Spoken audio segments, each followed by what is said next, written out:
All right, there we go. People starting to pull into the lot right now, getting ready for Cannonball Chronicles tonight. Hey man, this is Chris with Cycle Source Magazine. I'm going to be your engineer this evening and take you guys on a wild ride through America's greatest motorcycle race and the hosts who celebrate the riders, machines, and epic stories that come out of the motorcycle cannonball. We're going live in just 3.5 minutes, but that's enough time for me to tell you guys to mash the like and share button. Let your friends and neighbors know that we're going live with another killer program through the Chopper Town and Cycle Source networks. Great to see all you here tonight. Put up your hometown. We'll give you a little shout out. It's going to be a killer show. Big surprises tonight. 3 minutes. We're going live. Stick around.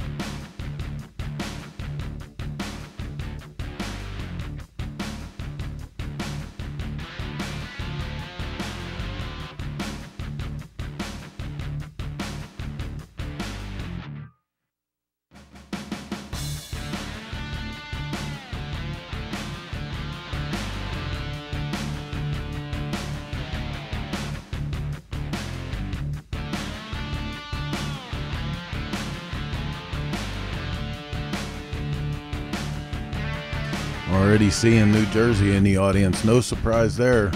Walter Bednarski, what's up? Mary Butts, Team Butts, Minnesota. Hey, you're in our prayers up there, Minnesota. Chris Tribbey in the house. Chris Johnson, Bradyville, Tennessee. Ride free and rock on. Thank you, brother. Tim Kearns in the house. Go home, Camel. You're drunk. Nancy Keener in from Maryland. Great to see all you guys. What a killer way. Get over the hump. Sit back and relax, enjoy some stories from the Cannonball Chronicles. Keith Cronoff, Lancaster County Motorcycle Club. Just 2 minutes now. 2 minutes. We're short time. Grab a drink. Get ready. 2 minutes to Cannonball Chronicles.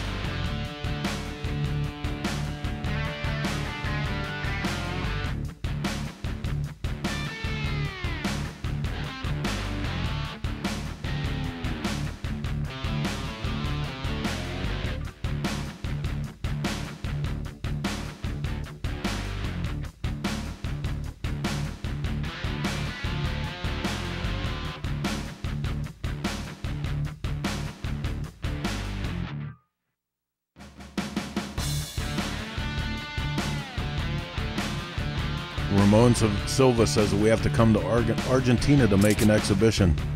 That'd be a great idea. How do we get the Cannonball to Argentina? That'd be a hell of a ride. It'd be like a motorcycle triathlon. Part boat, part motorcycle. Leave it up to Jason, he'll figure it out.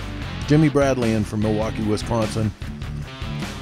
Robert Ziola, Foxborough. Let's go, we're almost there. 51 seconds.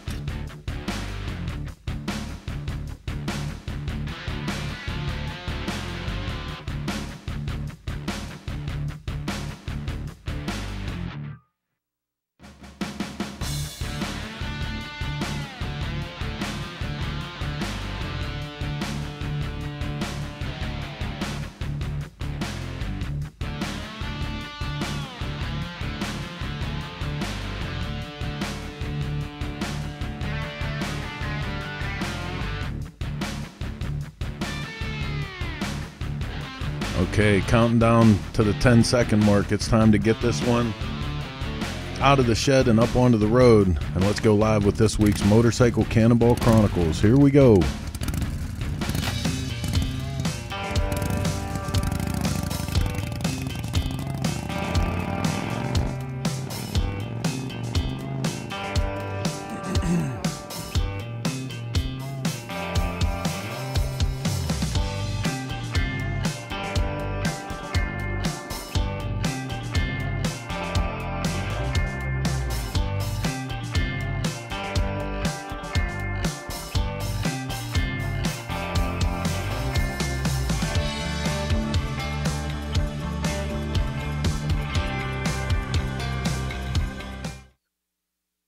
Hey there, Cannonball Nation. What is going on?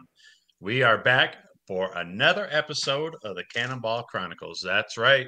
You know what day it is. It is Wednesday Hump Day. Cannonball Chronicles live right here on Facebook and YouTube across the channels. That's right. Hey, as you can see, I am back in the home base. If you were tuned in last week, you got to see some of my a little bit of debacles that I was in while I was on a road trip to the Texas Fandango. Let me tell you about the Texas Fandango. Man, was it a freaking good time. I mean, it was killer. I have to give it up to the guys at the AMCA chapter, Cherokee chapter. Can I They get an put on amen? Amen. They put on one hell of a show. Swap meet, races, chopper drags, everything. It was one of the best events I've been to in such a long time. Really cool to see old bikes, choppers, scooters, mini bikes, everybody just kind of commingling and getting along. Just made for such a great event. Um, I begged them before I left to have another Texas Fandango this fall, but they said no. Boo. Anyway, it was good. I had a good time. It was great to see a lot of you guys out there. For you guys that stopped by the booth and said, "Hey, I love your show," we appreciate it. We love bringing you this show. Um, so yeah, let's move on. I got my buddy, my pal, my co-host, Mr. Rob Nussbaum. What's happening? What's going on?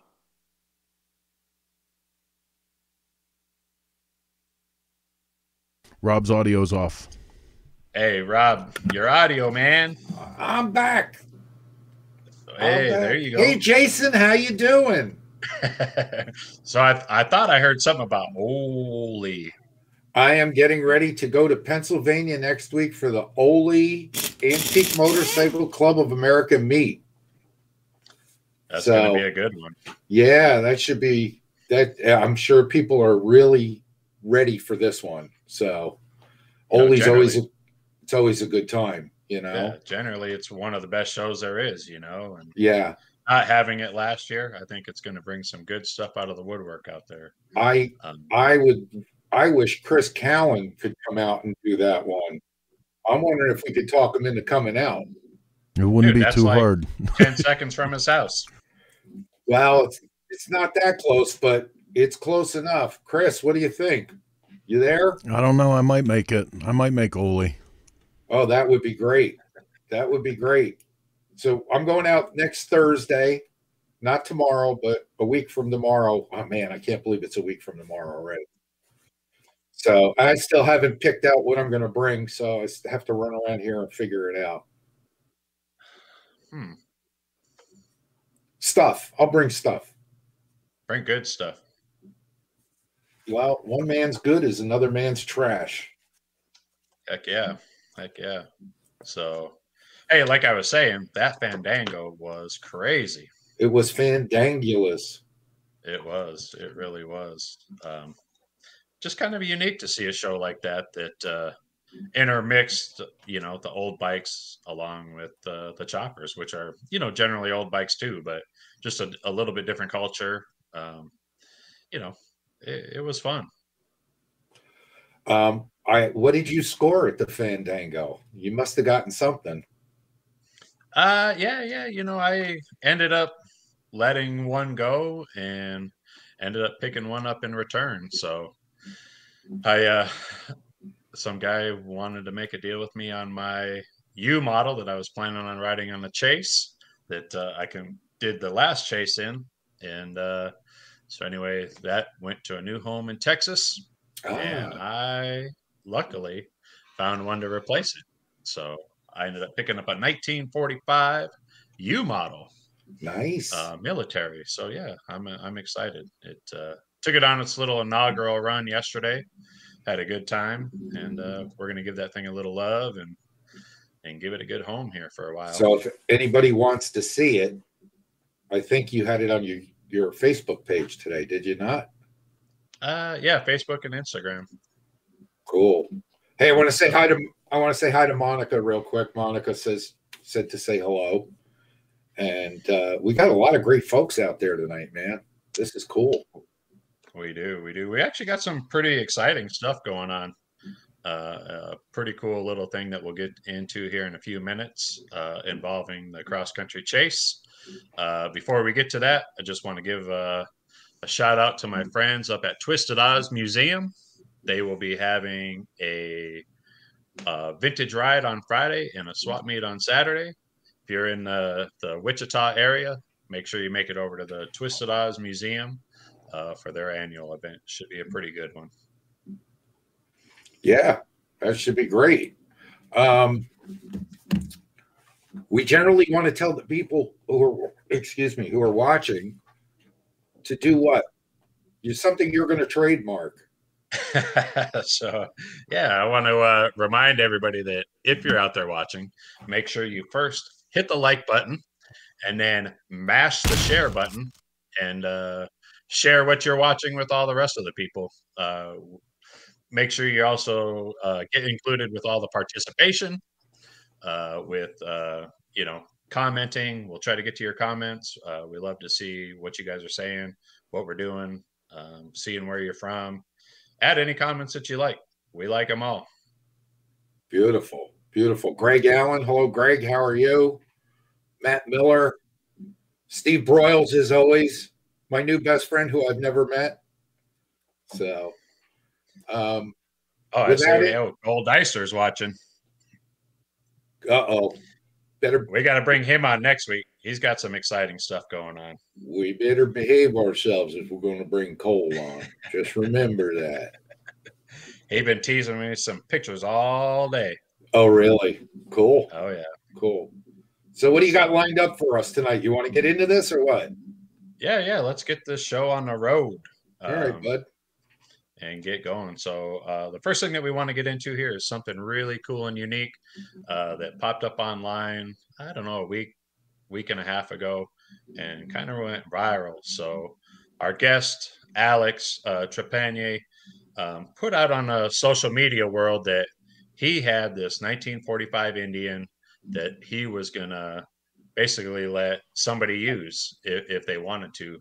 And from there, kind of what happened kind of went viral. And let's talk to them guys and talk about it and why they were doing it. And the cool thing is that when we get done talking to them, they're going to select a winner of who's going to ride this machine. So pretty exciting. So it'll be great. So I want to bring on our first guest, the guy that donated the bike, Alex.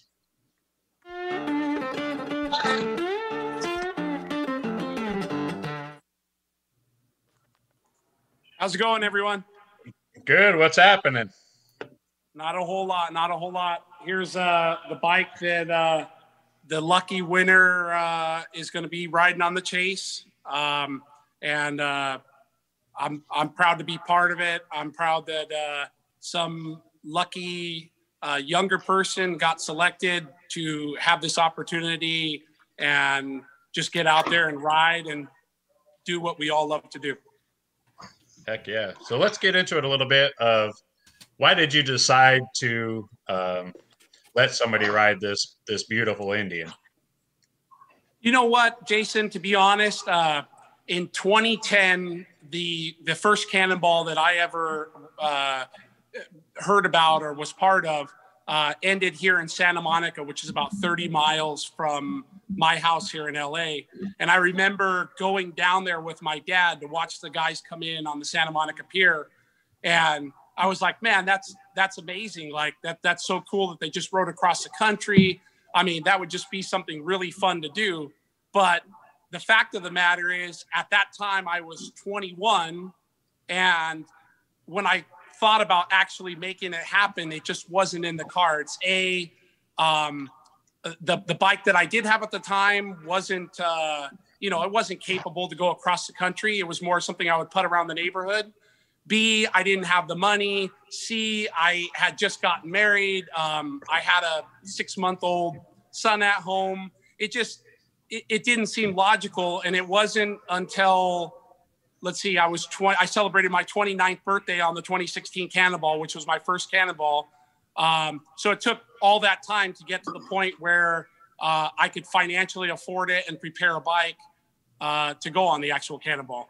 So I thought it would be really cool to help somebody along go ahead and present them a bike that was already prepared, that they wouldn't have to spend all the money on to get it to go, and just try and open up an opportunity for someone who is maybe looking at the Cannonball like I was when I was 21 and trying to figure out how to make it all happen. Heck yeah. So that gave you the notion to take this beautiful 1945 and really offer it to somebody. From there, it kind of really went viral, Yeah. Let's talk about how that went a little bit. Well, so I put it on, and my original thought, to be honest, was maybe there's some younger person out there that, would love to go, and maybe they have a little bit of money aside and they can't afford a bike, but if they had a bike, that they would be able to do it.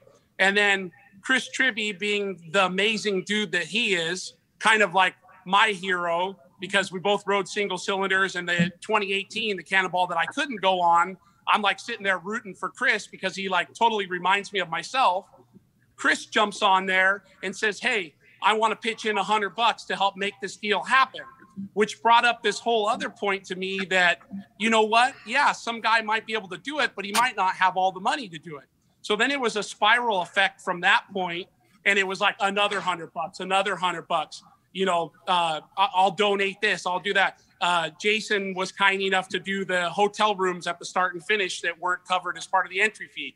So basically everybody kind of started pitching in, and the whole thing just came together in a much better way than I ever anticipated it. I thought, it was going to be a simple thing. Hey, some guy would reach out to me. Can I borrow your bike? I'd really like to do it. And now it turned into this,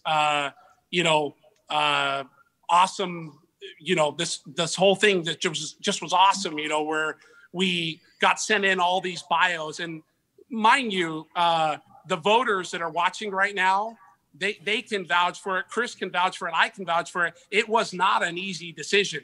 I started going down the list of bios after we compiled them all, and it was like, wow, that was a really good bio. And then you start reading the second one. Oh my God, that one was really good. It's not like we got a bad bio.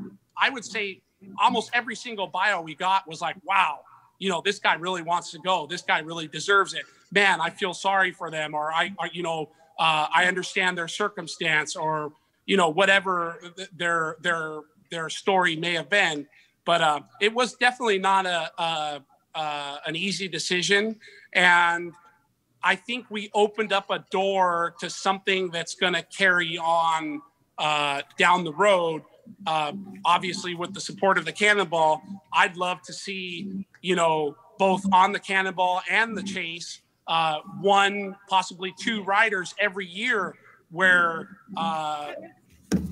people like myself and Chris and other people are willing to donate a bike or funds so that we can keep the younger generation coming in and keep new faces going. Because the fact of the matter is, the year that I rode the Cannonball, there was people up to 70 years old. And we all know that eventually we're all going to get to an age where we physically, mentally, emotionally can't maybe get out there and ride the motorcycle like we want to. So at that point, we can, help this next generation get involved so that our hobby keeps growing and the interest keeps growing and everybody's enjoying this, and whether you're sitting at home, because you can't do it anymore, or you're a young person wanting to get involved, at the end of the day, everyone ends up being happy because there's people out there riding motorcycles and having a good time. Right. Hey, we also got Chris Tribbey with us tonight, the guy that kind of really set into motion maybe the fundraising on that. I want to bring Chris in just for a minute and get his take of why he donated that first $100 and what he thought would happen on this. Hey, right. Chris. Hey, Chris. Thanks for having me. You bet. So let's talk for a minute. Like I said, that, when Alex posted this, you were the first person to step up to say, hey, I want to help make somebody's dream true also. So I'll donate the first $100. Did you really think that it would culminate into what it did? No, I didn't. And when Alex posted that, I thought, my God, that is a phenomenal offer. How many of us would say, here's my bike to use to anybody, just use it. So when he did that, I thought, okay, so what can I do? Because I believe in what Alex is doing.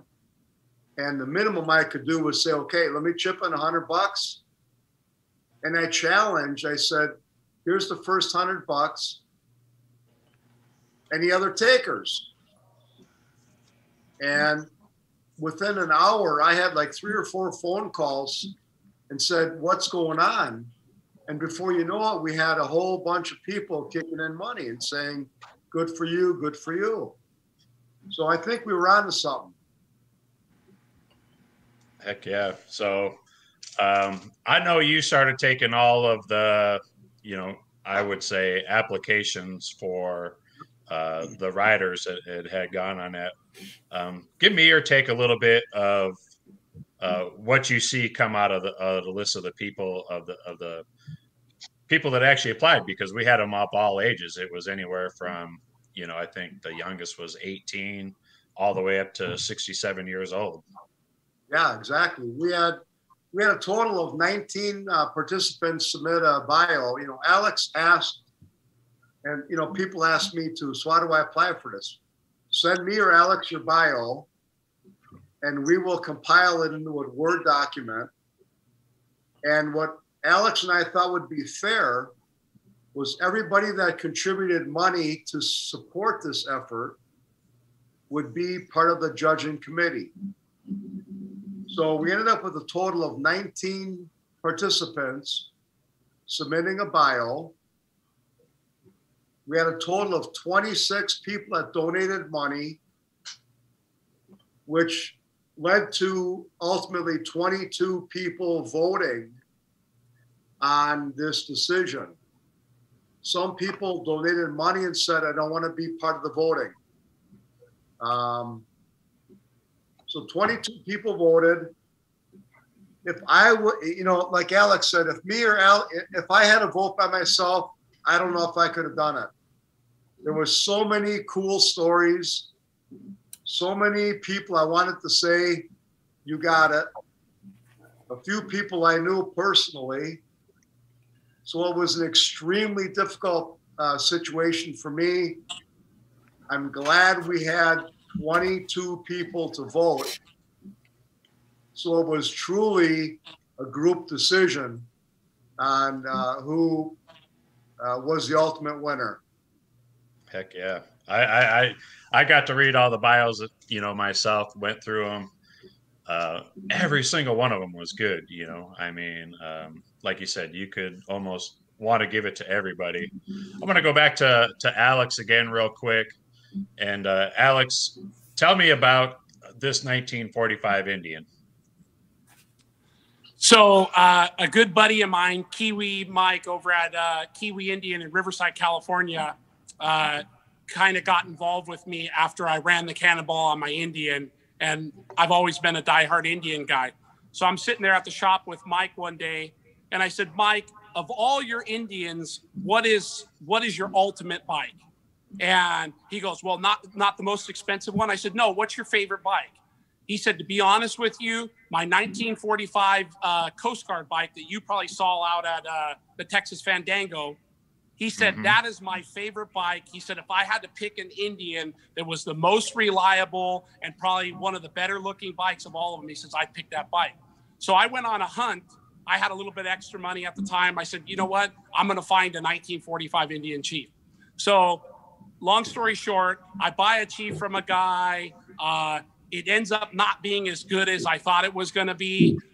Ended up needing a lot of work. So we took the transmission apart, which led to taking the engine apart, which led to X, Y, and Z. Long story short, we completely rebuilt the trans, new gears, new bearings, new bushings.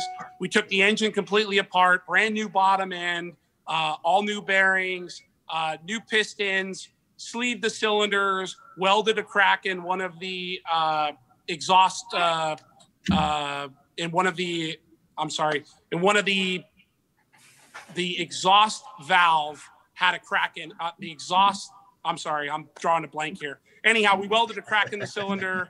Then I really started riding it, putting some miles on it, rode it from here to Death Valley, rode it to Nevada, rode it to Arizona, rode it up and down the California coast. Then I decided I wanted to go, one step further. So I found 18-inch wheels. I took the 16s off. I put the 18s. It's got super ground clearance now. It's just a really good, nice, smooth running bike. So I was thinking, man, it's kind of a shame that it's sitting here, which was part of the decision of letting it go on the chase. And I knew that I was doing the Cannonball on my 29 Indian this summer. So I said, well, I can't do the chase too. I don't have enough time. So part of that was the decision. So I said, you know what? I'm going to go ahead and make this whole thing happen. So the good thing about this bike is whoever ends up riding it, who's going to be announced shortly, they're probably not going to run into any major issues with it, which will be nice.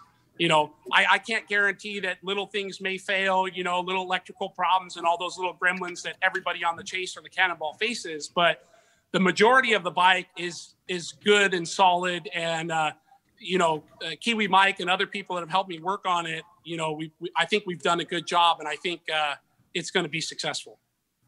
I think you said that Kiwi actually stepped up too to help out on this program and is donating some spare parts. Yes, sir. So I actually had a conversation with Kiwi right after we posted this, and he said, you know what, I want to get involved somehow. And I said, honestly, Mike, I think the coolest thing that you could do is help us put together like a trouble kit, because Kiwi Mike and like Doug Wafke, these guys have ridden Chiefs around the world and all over. So they actually have the knowledge that I don't. They know on these long trips what the typical kind of stuff that fails on these bikes are. And see, I haven't put that insane amount of miles on it to figure all that out.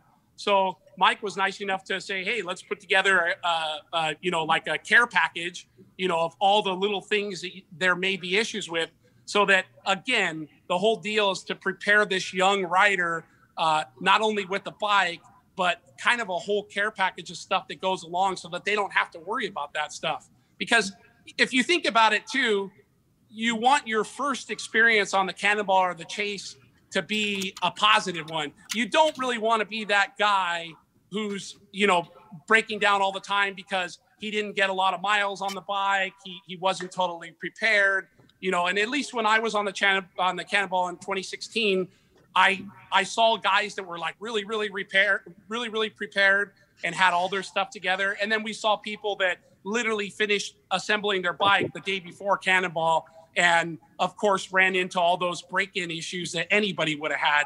So the deal with this is that this is a tried and tuned bike that has, probably 3,500 miles on it since we rebuilt the motor and trans, and we got this care package coming, and, we're at least the person that's riding it is going to be off to a good start. Well, people are waiting with bated breath. So I think with no further fanfare here, or some fanfare, whatever, Chris, play some kind of sound effect, because we're going to go to Chris Tribbey, and I think he's going to give us the announcement. So, Chris Tribbey, it's up to you now. People have been waiting with bated breath here. All right, we need a drum roll, Chris. We've got a sound effect there somewhere. Well, first of all, let me just say the 19 participants and the 22 people that voted, I can't thank you enough for doing what you did. It was an extremely difficult situation. I'm glad I didn't have to make the decision myself, because the 22 people that voted clearly selected a top winner. And the top winner is Jake Smallwood of the Chicago area. So congratulations, Jake. Now, Jake How is cool is that? quite a man. He really was born and raised in a motorcycle family. His mom and dad had been motorcyclists from his birth. He was born and raised in this environment. He's currently riding a 56 bobber that he built himself, which is awesome. He's an AMCA member. He's also a local Wisconsin Badger Heritage member, Wisconsin chapter of AMCA. I know Jake personally, and I'm glad that everybody else voted for him and it wasn't just my decision. So congratulations, Jake. Heck yeah. I actually see that Jake is actually watching with us tonight, and he's been commenting it here in the comments. It looks like he's pretty ecstatic about it, which I don't know. 21 years old. He's 21 years old. So oh, fantastic. That's fantastic. Heck yeah. We love that. That's great. One of the cool comments that Jake made in his bio that he submitted was he was introduced to quote unquote modern bikes. All he knew was hand shift, foot clutch. That's how he was raised. So when he got introduced to a foot shift hand clutch, to him, that was foreign. And that's just so cool. Heck yeah. Heck yeah. So I understand there's something else going on tonight. Maybe if we'll bring Alex back in, I think there's another announcement you guys want to make. Well, yes, sir. Let me just say that the amount of people that stepped up to the plate and said, here's some financial support. It was impressive. That's a great thing. It was impressive, the number of people that said, how can I help? Terrific. So we did pretty good financially to cover Jake. Entry fee. Jason contributed for the hotels. We got a couple bucks left over for spending money for Jake. Excellent. Hey, let's go back to Alex for a second. Jason, why don't you take the lead here and ask Alex what he's got shaking. These guys actually just before the show brought this up to me that they wanted to make another special announcement tonight. So I'm going to just hand it over to Alex and let him make this announcement. Sure. So like Tribbey said, we were overwhelmed with support, both financially and Jason with hotel rooms and other people just being supportive. And there was so many good bios. Chris and I had a conversation. I said, you know what, Chris, let's take it one step further. I said, let's do a second writer.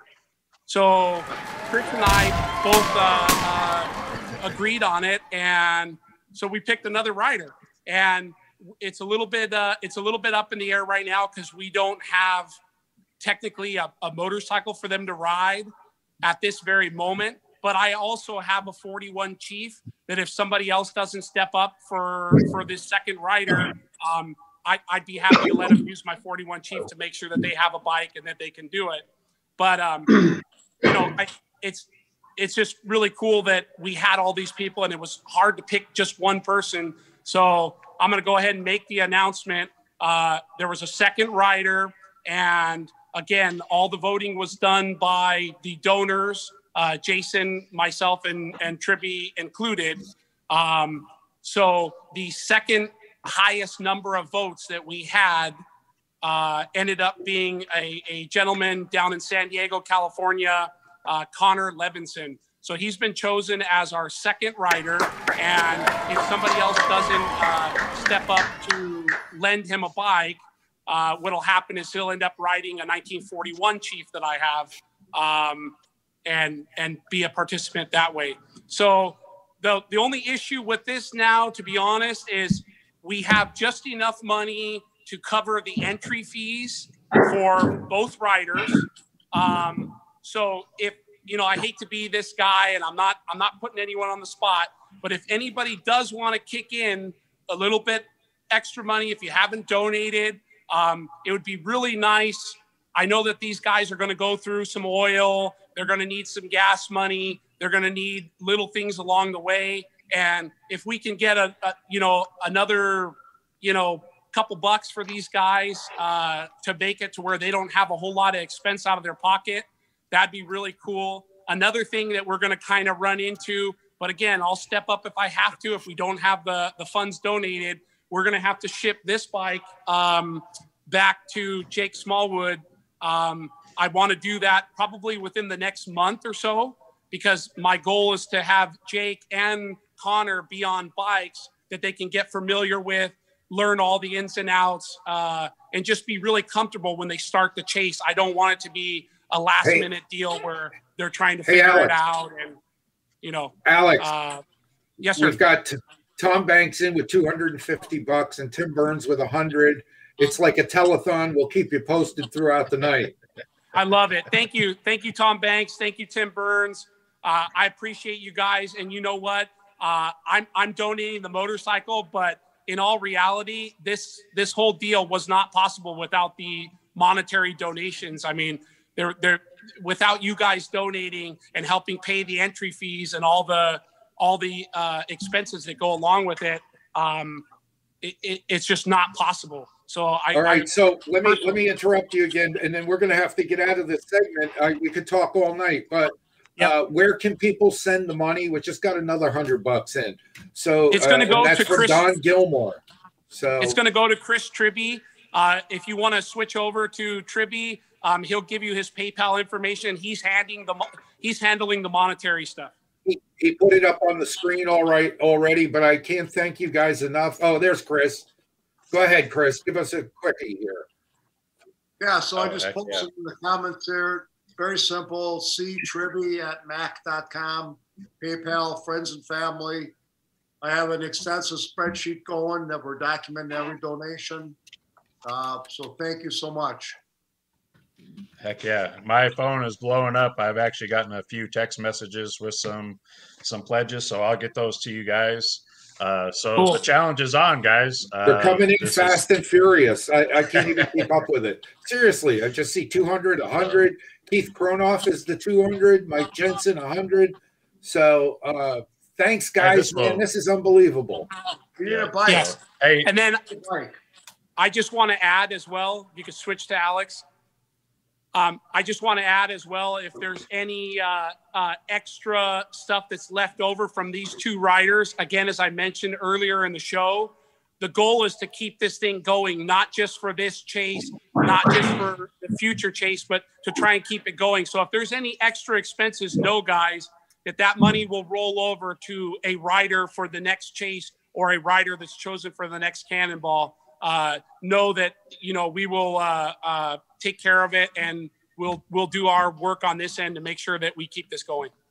So it's going to be an endowment. It's going to be an endowment. So Motorcycle Safety Lawyers just donated $500. Gina Woods. Wow. Very good. Jason, I think you and I need to set up a fund for ourselves here. This is great. All right. Hey, this is great, guys. So the challenge is out to you guys. If you want to donate to these guys, you can see it in the link. Also, the challenge is out there. We need motorcycles. So if you got a motorcycle out there that one of these kids can use or future events, get a hold of Alex, get a hold of Chris, and get with those guys. Maybe we can pick a third or a fourth winner. Who knows? Just real quick. We announced some people, and I don't want to leave them out. So these are the last two we're going to announce. Keep an eye on the chat box. But Carrie Patchett, $100 plus route map box and odometer, speedometer, and Cindy Weems for $100. Thanks, Cindy. She's a faithful listener and watcher of Cannonball Chronicles. So thanks a lot. We really appreciate everything you guys are doing. Heck yeah. So what do you think, Jason? Let's take a break. Go to commercial. This is something to drink. This is great. This is really great. So, hey, if anybody wants to donate a bike for a rider too, I think they could use one. So let's take a break. We're going to support our sponsors who are supporting us, and then we'll come back to the Retro Cycle Studios and continue this with our guest tonight. Excellent. We'll see you guys in a few minutes.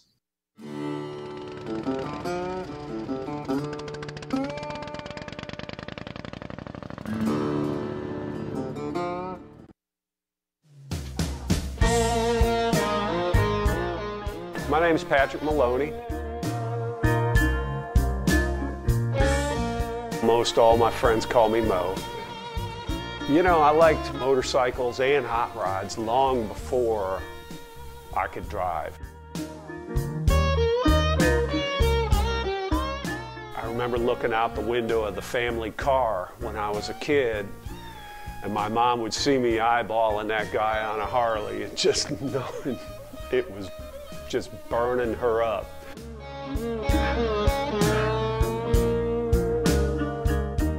I never had a street bike until I joined the Navy. The Navy was cool. We always had a group of guys. All the guys on the ship that rode Harleys always hung out together. I remember getting off the ship with snow on the ground in Virginia, and the first place I went was right up to that knucklehead and fire it up. Never gave it another thought. You know, a lot of times I didn't have a car.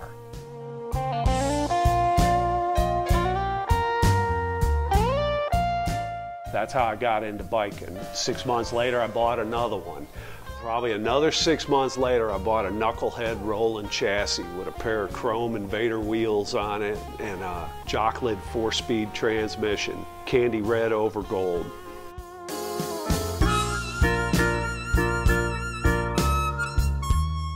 Right in the middle of a trailer park, I found a knucklehead motor. Bought that motor for $350 in 1982.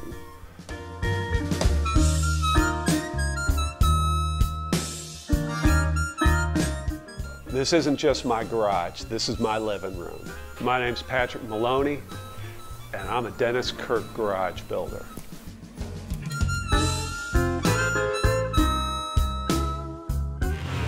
Everything we do at the track shapes what we build for the street and the dirt. You can see how bad these guys want it. A race to the line. For us, racing is not for the trophies or the glory. We compete because it makes everything we do faster, more durable, and tested to a higher standard.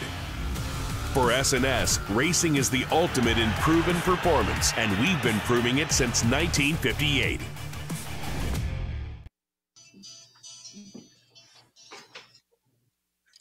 Wow, Dennis Kirk, those commercials are awesome. And S&S stepping up to the plate, fantastic. All great products, wonderful stuff, wonderful stuff. And I want to thank all our social media people, Choppertown, Source Media, everybody for making these shows possible for us. But I'm really excited to bring in tonight's guest. He's a longtime friend of mine. We've become very close over the past couple years. He makes a terrific product, and I can't thank him enough for coming in with us. This is one of our, I guess, one of our first international guests coming to us from Australia. So we're not going to meet one of the racers tonight, but we're going to meet one of the people who makes, who's actually made it so these Harley JDs can go cross country, and made it so that we can put these machines on the road and prove that they can do this. So with that, we'll roll our usual credit, I think, Rob, and bring in our tonight's guest. Hang on. I hate to bust in on you, but Tribbey actually got back in touch with us. He has something huge that's just happened, and he wonders if we can bring it back to him for a second. Sure. Okay. Sorry about that. Tribbey. Chris, you're on. All right, thank you. I just talked to Alex. We've had some phenomenal support financially just come in for the show. So what I want to announce is I will be donating my 1947, 45 Wow. for a rider. for Colin to ride. This is the bike that I rode from Sault Ste. Marie to Key West in the last chase. Made it trouble-free. I will be donating this bike to the second place rider. However, Heck yeah. because of the financial support we just received, we will be supporting a third rider. Holy, are you Wow. freaking kidding? So we have an announcement for number 3. And the third place rider, congratulations, is Jeffrey Lynch. Oh, heck Jeffrey yeah. Lynch, welcome to the chase. That's Jeff's going to be amazing. riding a bike that we don't know where it's going to come from yet, but we are hoping with the audience listening, somebody like myself and Alex will step up to the plate and say, here's a bike that Jeff can use. So congratulations, Jeff. So, Heck yeah. so folks, keep those cards and letters coming in and those donations flowing. Thank you. And I want to thank Jason. Thank you, Jason, for supporting this effort. This is incredible. I think we had a really cool thing going here. Awesome. Absolutely. So, wow. That's crazy. All right. Well, we're going to continue to take donations all night long here. We're going to be manning the phones till 4 a.m. Hey, is it actually? It's probably 4 a.m. where our guest is from, isn't it? No, it's a little later than that, but let's bring him in. Chris Tribbey, why don't you just hang in with us and we'll come back to you at the end of the show, maybe. All right? You bet. All right.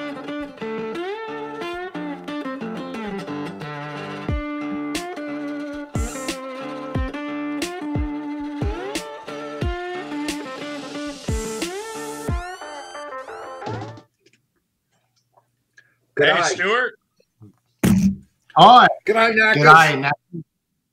G'day, Knackers. Good eye. How's my How are buddy? you guys? How's it going? Yes, very well, thank you, young man. Good on you. G'day. Hey, sorry to keep you so long. I mean, that was incredible. Did you watch just what kind of went down? I'm a little bit emotional, and I find that unbelievably fantastic. I think that's incredible, and a great group of people, and I'm very honoured to be on the show, and a distant part of it. Yeah. Yeah. So, I mean, that's just testament to the antique motorcycle world.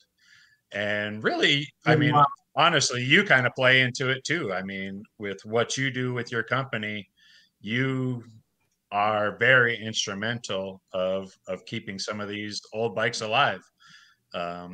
Let's talk a little bit about what your company is. We haven't even said who you're with or anything like that.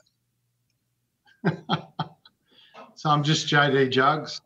I make cylinders for 1915 to 1929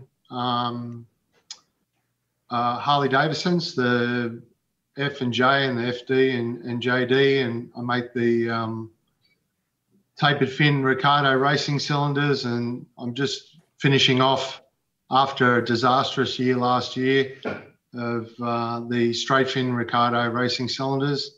But I'm also working on, as we speak, the flat track WR and WLDR cylinders and heads. So they'll be available this year. So what are we as looking well. at right there, Stuart? What are you holding up there? This is the intake port and exhaust port off WLDR that I've extensively modified to make it flow a lot better. I've been listening to some very smart people that have been racing flatheads for a very long time. Flat Track Marty and Flat Track Johnny Swartwood, as I call them. They've given me lots of advice and things of that nature to make these flathead cylinders be far superior than the original ones. Well, you actually had to go back to the drawing board after you had hooked up with Marty and John, right? Yeah. So basically, my pattern maker, who is just phenomenally intelligent, he did this. This is the WR one-piece internal core. So it's a core for the bore and the exhaust port and the intake port. But it had been bored out over the years, as you can see here, and the air was travelling in and going straight in there and going straight past the valve. So what I had to do was modify that so it flowed a lot better and went around a gentle graduating bend. I actually cheated a little bit, and I got I think this is an aftermarket. New top end for the JDs? Yeah. So this is an aftermarket twin cam head, and it actually has a modern intake port there with a D. I don't know whether you can see it at the bottom of the port there. But so I replicated that and made it flow a lot better. So they should be cracking. So we're going to sell the heads and which are matched to the actual cylinder. So the top combustion chamber of the flathead and the bottom combustion of the flathead, as I call them, match up perfectly. And yeah, should be a good thing. So tell us about your patterns and your pattern maker. What are your patterns made out of? Wood. So these are wooden Stuart, this resin. is a family show. Put that thing down. I know, huh? It looks a bit like plastic. I'll put that down. So basically, he makes everything out of wood and a bit of barndo maybe and some resin. Allows for shrinkage. The most important thing is that it must pull out of the pattern and be able to cast up. We do everything in sand casting. So we go very old school in the patterns and very old school in the casting. But then in the machining, it's a bit more modern. So there's CNCs involved and all those sorts of things. So how'd you get started with doing this stuff? That's a very interesting story, young Rob. I used to do security and fight professionally, and then I retired last century and started teaching kids. So I couldn't fang around on a Honda Fireblade anymore, and really love J models. So I was obsessed with JDs and J models, so I always wanted to buy one. And then, unfortunately, my mother passed away and she left me a little bit of money, and I bought my first basket case, J model, which is Little Red, which is this bike here, as you can see, and with my beautiful wife, Rebecca, there in a period flapper dress. But I bought that bike and started restoring it, and then of course I was obsessed, and I got a couple more frames and gearboxes and engine cases, and then I only had one set of cylinders. I went to put the exhaust valve guide in my set of cylinders, and the whole exhaust port broke off. So I conferred with a couple of friends of mine, and they were in the same problem as me, so we decided to make them. So we went off and saw a pattern maker, and he made some patterns, and technically they were quite good, but aesthetically they were not. So we had to go and find another pattern maker, and then another pattern maker, and another pattern maker.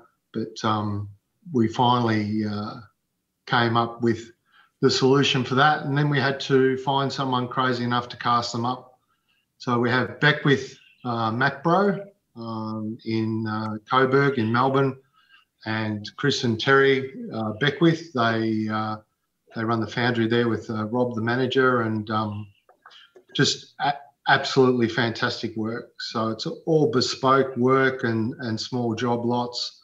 So unfortunately, you know, we get pushed to the bottom of the queue sometimes in that regard, which is annoying. But I mean, you just can't argue with the quality and the way they cast it up.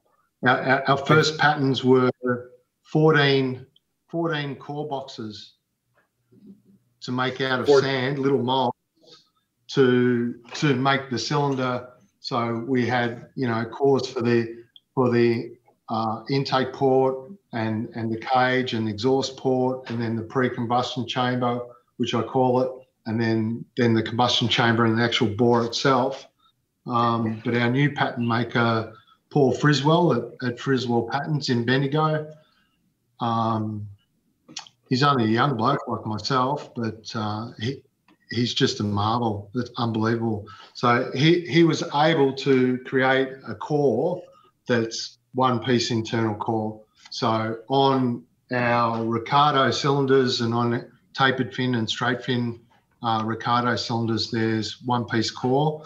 And I won't lift this up because it'll scare people, but on our WLDR and WR cylinders, it's also a one-piece internal core. So it's just pretty amazing. Now, how close do you think these patterns are to original 1915 to 1929? Are you kind of doing it the same way the factory did back in the day? The patterns or the casting? Maybe both. I mean, tell us a little bit about it. I mean, how close are you to doing it? That's a really good question, Jason, because basically, if we look at the cylinder, on an original cylinder, there's core lines, casting marks. So I don't know, I was a bit crazy, and I just decided to make sure that it had all the same casting marks and casting core lines as per original. So when you cast something lost wax, it can lose all that and look like a milk bottle top sort of finish. So we really needed that you know, that sand cast finish and all the joint lines as well. So yeah, and then they're poured in. Stuart, let me interrupt a second. So just give us a brief synopsis between lost wax and sand casting. Okay, so lost wax would let's say, for example, I wanted to cast this up. I would make a pattern, and then the pattern would be filled with wax, and then the wax would be sprayed with a light ceramic slurry, and then a thicker ceramic slurry until it builds up, and then they heat it up and the wax comes out, and then the metal goes in.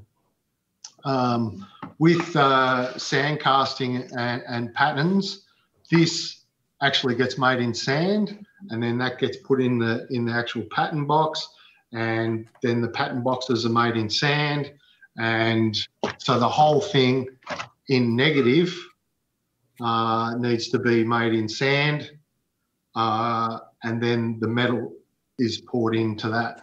So then when we have metal going in, we have gassing, degassing, all these sorts of things. The problems with having horizontal fins, vertical fins, ports going everywhere makes this an exceedingly difficult thing to cast. So again, you know, the people at the foundry, Macbro Beckwith, Beckwith Iron and Steel, I think they're called now, just stellar work, yeah. Well, let's take a look at some of the pictures that you submitted, and maybe you can talk us through this. we're going to start rolling some pictures, and you let us know what we're looking at. So that's my main bike, my test bed that's tested all the 61 cylinders, the 74 cylinders. It was the bike that that I inherited from the money that my mother left with me. I bought and restored that.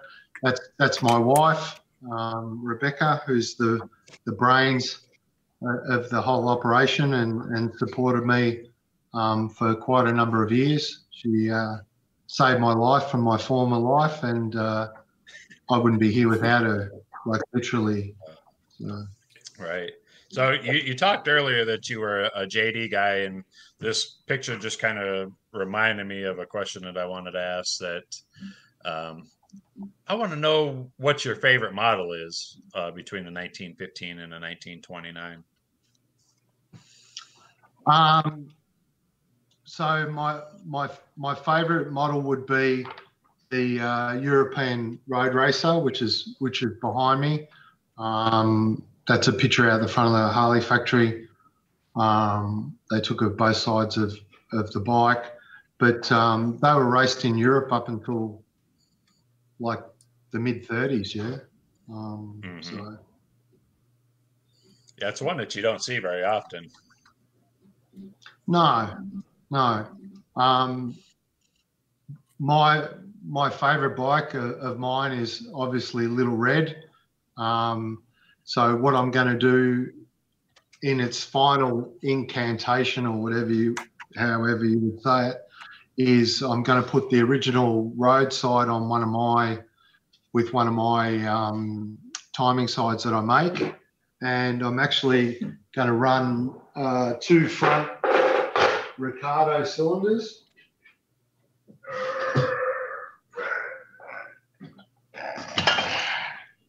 So I'm going to run two front Ricardo cylinders, and then with 2 MR3s, and then the exhaust is going to flow through here in between the tapered fins. Hello. And then this one's going to wrap around, the front one is going to wrap around as well and go up the side of the bike. So I think Little Red will be very funky, 80 cubic inch. Hot cams, hot cylinders, hot everything. Tell us about the lower end on that engine that you just showed us. That one? C. Si, senor. That one's a 1929 FDH, so a JDH with a magneto. But I'll be putting one of these timing sides on a road going J. So the engine number will be 20. Where did you get that? I made it. So yeah, well, that's what I'm trying to lead you into. Tell us about it. Come on, stay with me, Stuart. Oh, Rob, come on, man. Yes, I have complete engines now, FH racing engines. So you can either get a wide case 25 to 29 type, or you can get a narrow case like a board tracker for the early gearbox. So I make those, and you can have straight fin Ricardos on them, or tapered fin Ricardos, or 29 JD cylinders on it, or you can have the dual carby set up, same as that chopper in the other photo that you just showed, if you wanted to put that photo back up. So dual carbies, so all sorts of combinations. That bike won a biker build-off competition in Germany. The people who own it, Maxan's bike shop in Switzerland, I sent them the engine, and they had to build the whole chopper in the 2.5 days that the motorcycle show was on, and then they had to start it on the stage in front of everybody. So I think you gave us some video of that, and if I can encourage Chris Cowan to rack that up, maybe we can take a look at the video of that bike that you're telling us about. So me being me, me being me, sent it at the last minute because it was finished at the last minute, and they didn't get to test the engine. So its first start literally was the first start on the stage in front of all those people. And if it didn't start, they lost, but they won. All right, so it started. Let's take a look at the clip you supplied us, Stuart.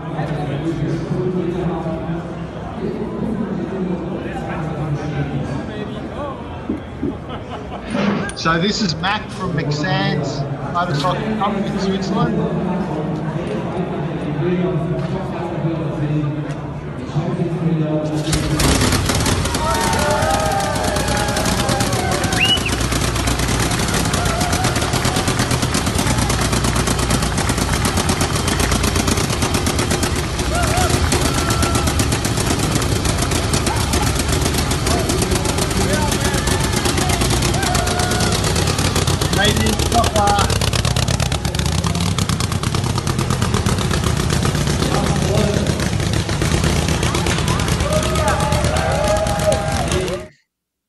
That's insane. Not too bad. Not too bad at all.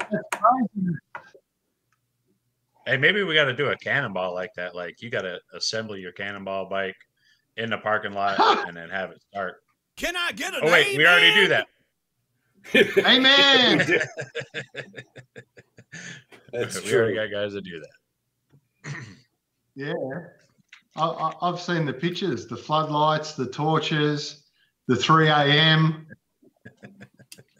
and then you torture them. You make them have dinner and answer questions and have trivia, and then they've got to go out and fix their motorbikes. Heck yeah. Hey, let's roll another picture here real quick.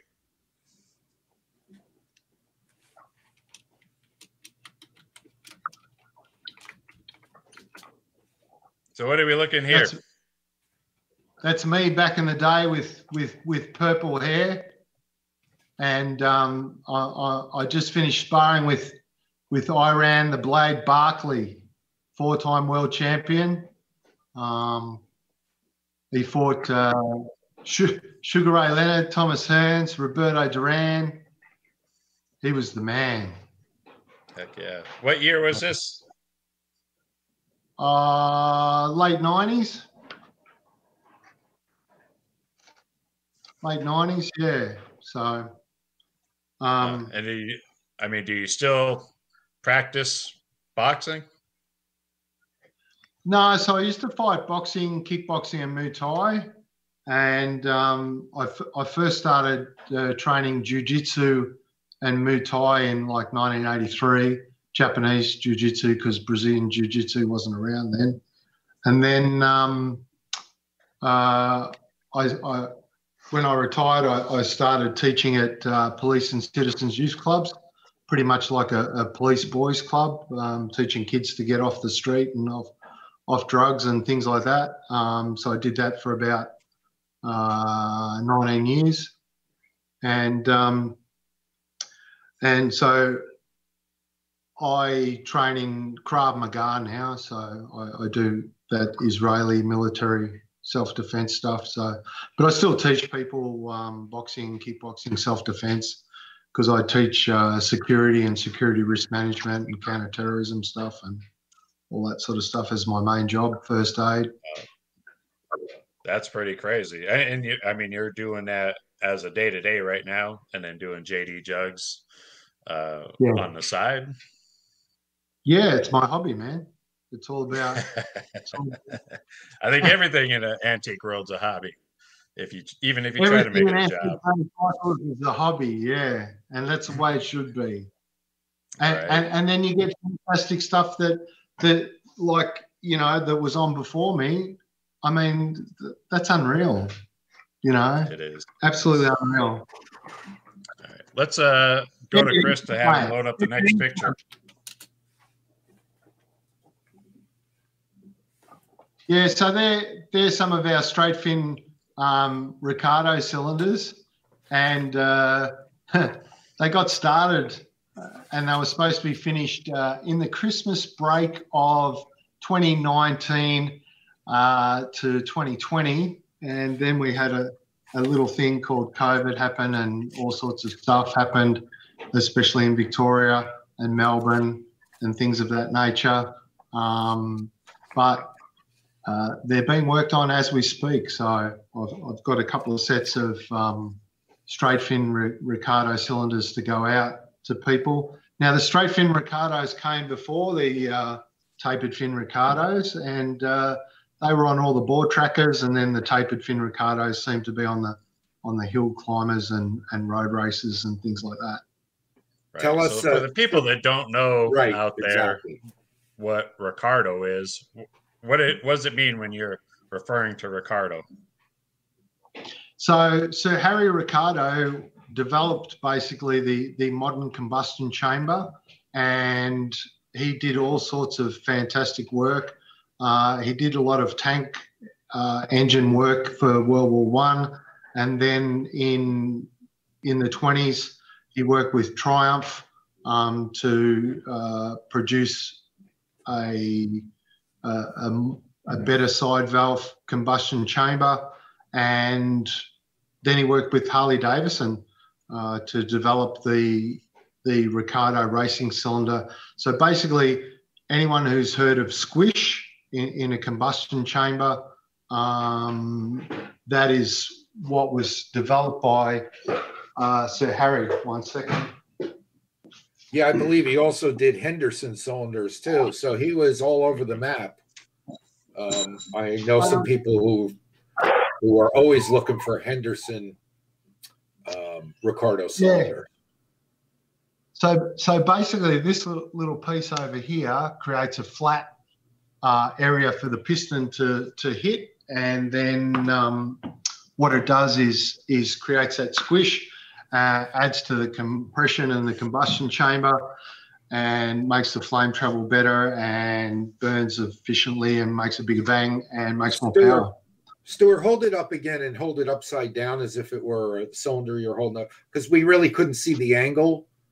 So turn it over, turn it upside down, and see if we can see that shelf. Go a little more, so that there you go. So see so the folks can see that shelf in there. So there's actually a shelf that reduces the height of the cylinder, the top of the cylinder, and gives you more compression. Correct. Is that correct? Correct. Yeah. So, this continued on into this is a WR head. So the WR head had a similar squish area as we see across here. The KH, KR, all the flatheads had that. So did Harry have a patent on this?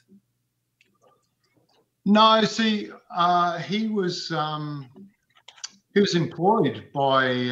There's a lot of controversy over this, where he sued people after the Second World War about using all this technology. But I think basically, and again, my disclaimer on everything, I wasn't there in 1925, so I don't know. Are you sure? I'm sure, man. I'm not as old as you. I'm only young. Bang! Where's the bang, Chris? Oh! So basically, he worked for Harley Davidson. Yeah, I'm not sure of the actual legalities of it or whatever, but yeah, right. He was employed by Harley Davidson to develop all their flathead technology. Interesting. So you've continued in the great Australian tradition. Tell us a little bit about what you're doing.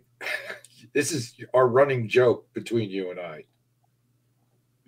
What am I doing? You're forging. Yeah, I'm a forger. Yeah. Literally and figuratively. Yes. Yes.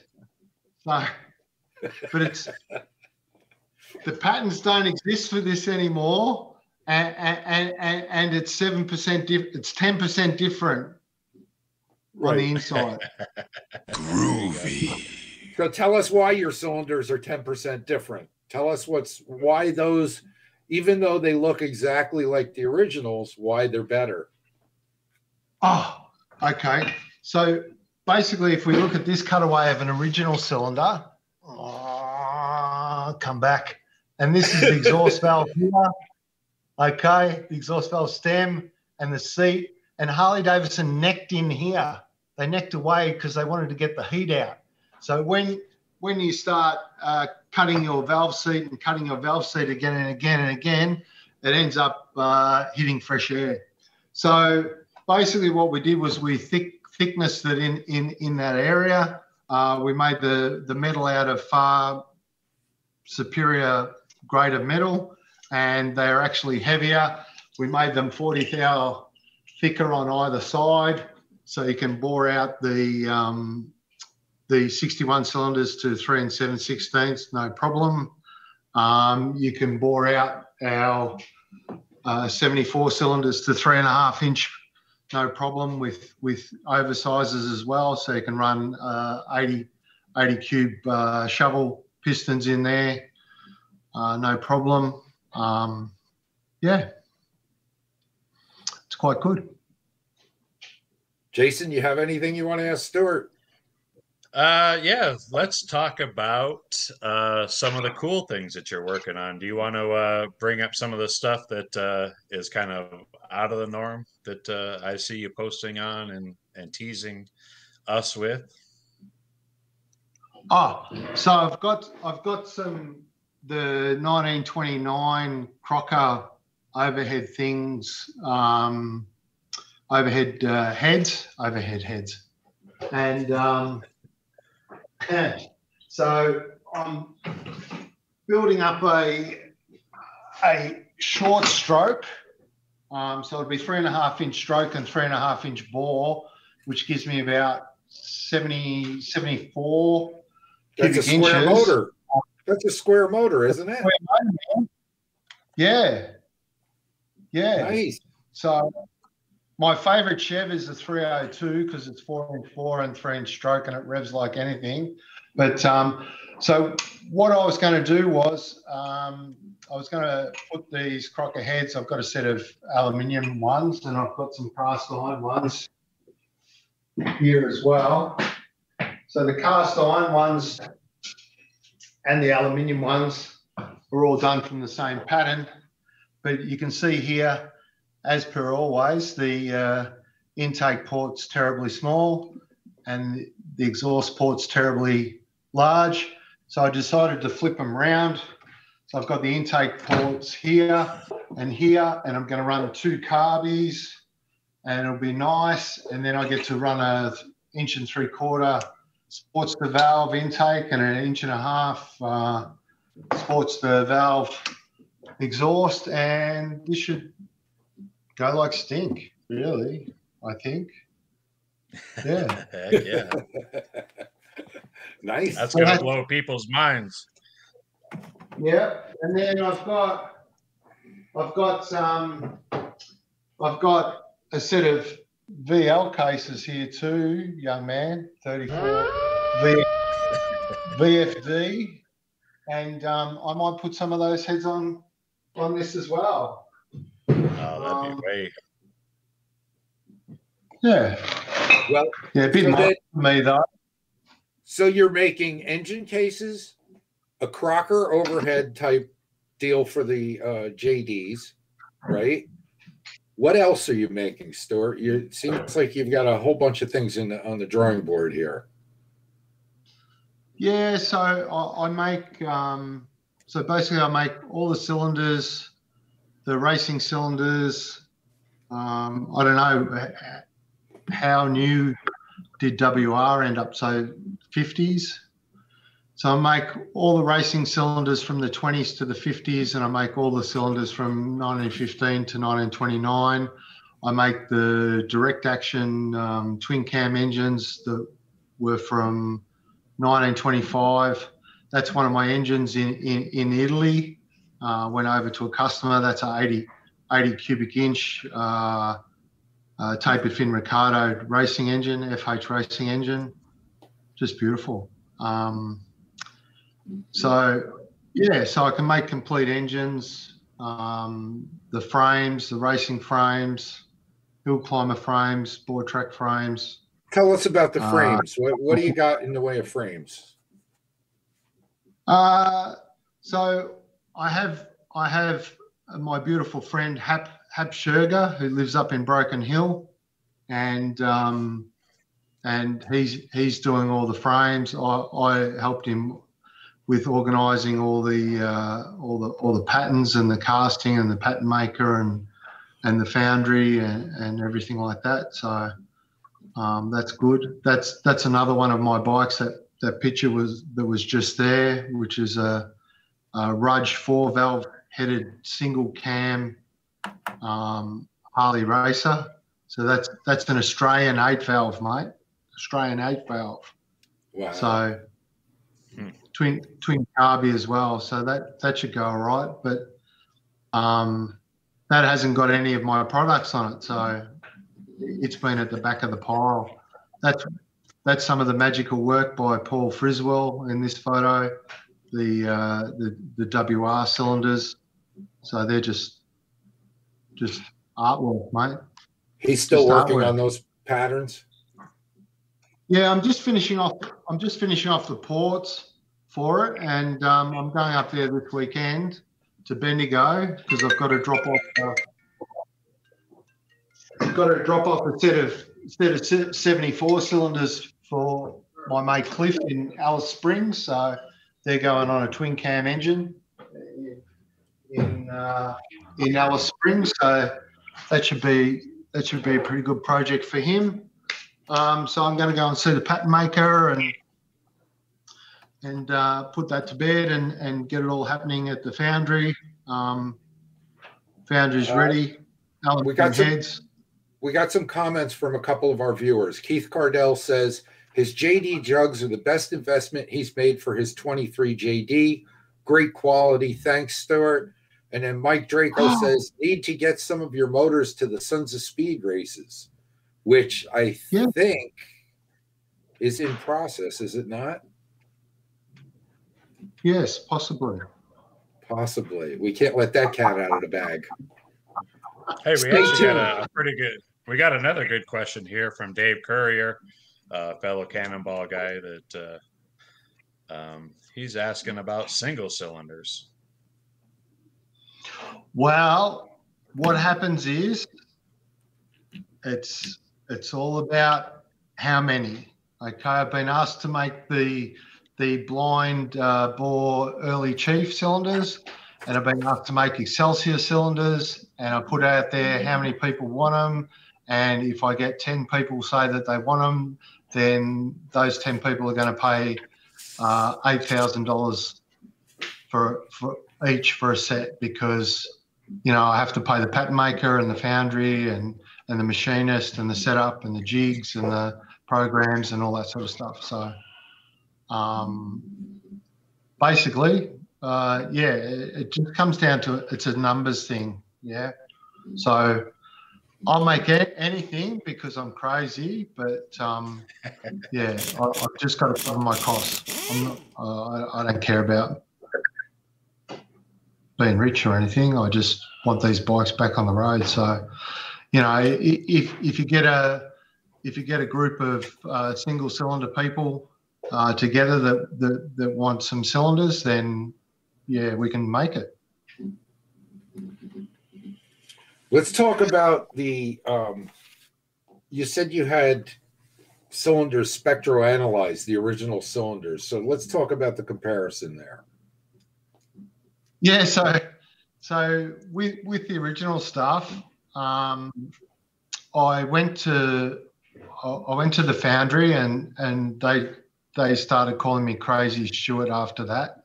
Well, I actually went to 3 foundries before I found my foundry, and nobody wanted to touch it with a 10-foot pole.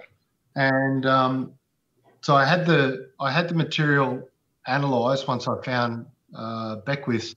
But it was, and I took it back to the foundry man, and he said, "This is terrible. This is terrible." So what he did was he came up with a grade of iron that will flow, because basically when you go up, the higher the grade, the less it will flow. And we've got vertical fins and horizontal fins and radiating from the center, vertical fins and all this sort of stuff. So it was really, really hard to come up with a material that was good, that would flow. So what we did was we spectroed it. It came back and it had a heap of sulfur in it. And we assumed that came from the coke furnaces that they would have used originally. And how to solve that problem was left to the foundry man with numbers of years of experience. And basically, I think S&S and everyone used what you would call a grade 30. Cast iron, ours is about a grade 35. So it's slightly superior to an S&S cylinder material, with some additives and little tips and tricks and special things to make it flow a lot better. Supposed to ask you about the mixture of ethanol, how you deal with ethanol and your mixture of gasoline and things like that. What can you tell us about that? Yeah.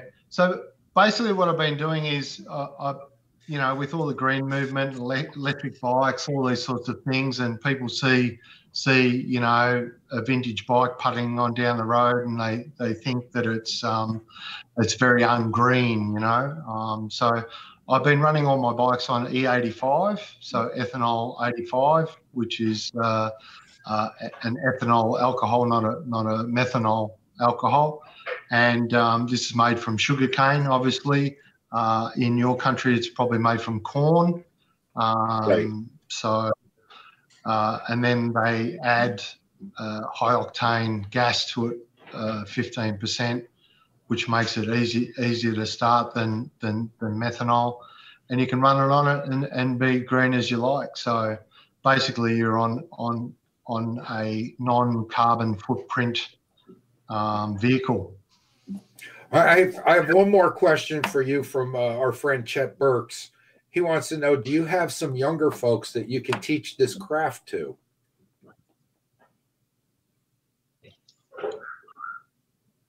What, do I look old? wasn't my question. No, what? So teach people?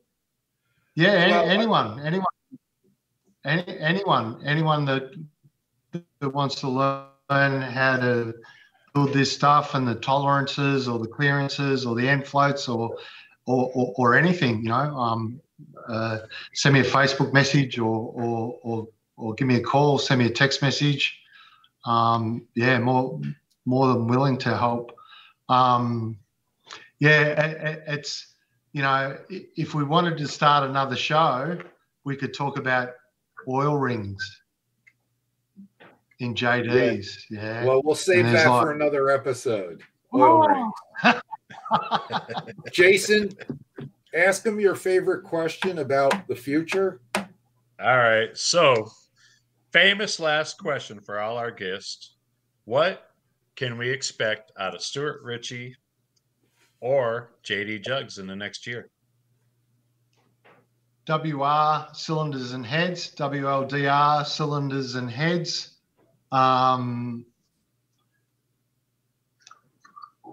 Maybe some big port Excelsior cylinders, maybe. If people but that's about it. Before we go, what I want to do is I want to mention the big Cannonball, and I want to invite all you guys down in 2029 for the big Cannonball. And the big Cannonball is around Australia the hard way. And in 1929, two young men got a 1929 F model 61, and they rode it with a sidecar all the way around Australia. And they were the first people to travel around Australia by land. And that was in 1929, first people. And it took them forever and 5 months or whatever. It took them ages. And they had heaps of trouble, broke connecting rods, had to decoke their cylinders, had trouble with local populations, had to eat, had to shoot things to eat. So in 2029, I'll be 60 years old. My son will be 18. And I will be riding this 1929 F model. Nice. Around Australia. So you're all more than welcome to come. And I'm not sure, maybe someone could Google it, but I'm not sure how many miles it is. All I know is it's a lot. It's a lot. Tell before we let you go, tell everybody how they can get in touch with JD Jugs. So, thanks, Rob. So what happened was during COVID, I got sick and my website lapsed, and someone bought jdjugs.com, which I was before, and then tried to sell it back. Bastards. So I'm at jdjugs.info now is our website, and JD Jugs on Facebook, Facebook Messenger, Instagram JD Jugs, +614 04 131 271. Perfect. Beautiful. Maybe we can get that up on screen at some point. Stuart, it's always a pleasure. Oh, I have to tell you that my wife said that it's our tea time buddy who always calls during tea time, dinner as we call it.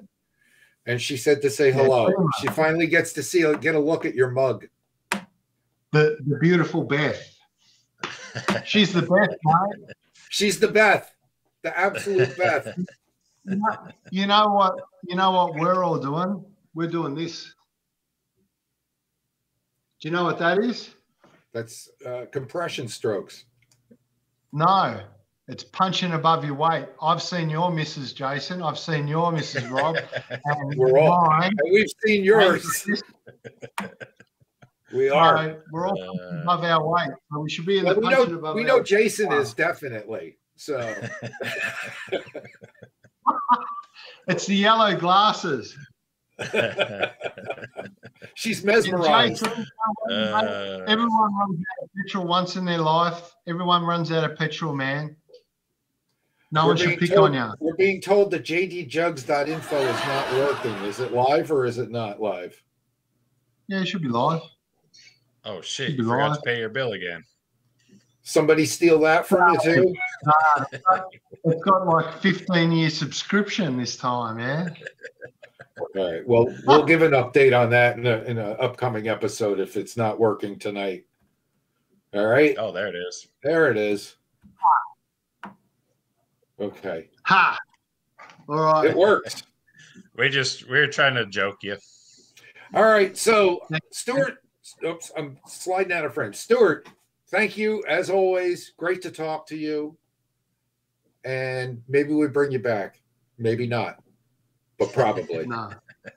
Of course you will. Good. So what do we always say? Good eye. Good eye. Good eye. And I think we have Chris Tribbey standing by to give us an update. So let's go back to Chris back and see if there's any update of what happened on the cross-country chase deal. Well, we got a considerable amount of donations already for that third rider. So we're looking for a third bike. Alex gave a bike. I've given my bike here. We need one more person to donate a bike for the chase. A charitable donor. Well, any of you out there who have a bike that you are willing to donate to this effort, that would be great. Hey, you know what would be cool is now that we've got one Harley versus Indian, we need that third, that Kurt, we can get this like little rival thing going. A Triumph, a Triumph or something like that. I'm thinking of Zunda. Zunda. Ooh, BMW. Well, I mean, okay, so Jason, tell everybody what the years are for qualification for the event. So if you have a 1930 to a 1960 motorcycle, it has 2 wheels, it will qualify. So that's a pretty big gap right there. I mean, that's 30 years, right? 30 Actually, years. you know what? I lied there for a second. 64. You can actually have 3 wheels. Aha. A Survey so car. if you got a Survey car or a dispatch tow, it will qualify also. And you have a Survey car registered, don't you? Who, me? For the event. Oh, we do. We do have one crazy dude out there that is going to tackle it on a Survey car. So that'll be interesting. Think about it, though. It could be the perfect vehicle if you think about it. Right. I know there's somebody out there listening that has a bike to donate. Yeah. Well, we'll keep pumping this up on future shows, Chris, and we'll see if we can get some more money in, and maybe if enough money comes in, we'll purchase a Triumph or something like that, and see how that goes. You never know. The money was pouring in. Well, we're way over tonight, guys. Yeah, so, but what a great night. Oh, a lot of fun. Excellent.